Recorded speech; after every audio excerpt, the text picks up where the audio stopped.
Pio X come persona e come Papa merita sempre e continuamente studio, attenzione, recuperi documentari. Io ho cercato di recuperare aspetti artistici che sono legati alla ritrattistica che in quel suo periodo di vita del primo Novecento soprattutto ha caratterizzato il pennello di molti pittori e lo scalpello di molti scultori, sia famosi che umili artigiani.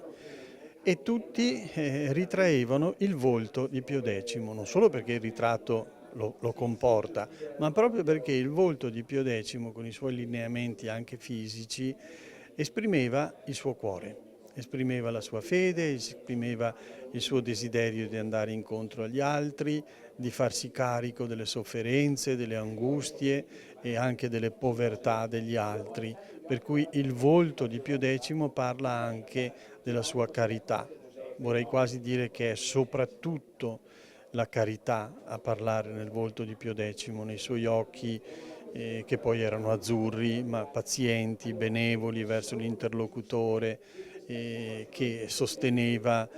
quanti ricorrevano a lui per necessità anche di famiglia oltre che personali e non avevano in quell'epoca denari o sussidi, neanche ovviamente statali o di altri enti, per poter campare. E quindi il volto di Pio X parla soprattutto della sua carità.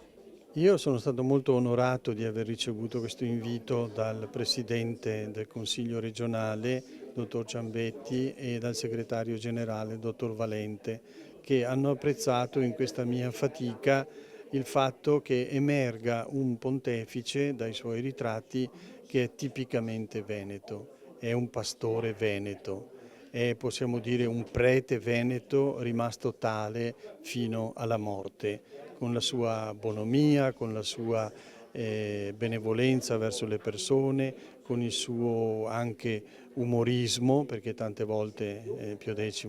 giocava di umorismo, con la sua voce che cantava, che esprimeva nelle celebrazioni solenni, col canto, il canto della musica sacra. Ecco, una figura di pontefice che ci appartiene e che insegna molto anche a noi oggi. Tant'è vero che questo giornalista francese che lo ha intervistato ha dichiarato subito alla nazione francese che un papa così non ha bisogno di regalità o di maestosità, perché è la sua semplicità e la sua bontà a imporsi come regale.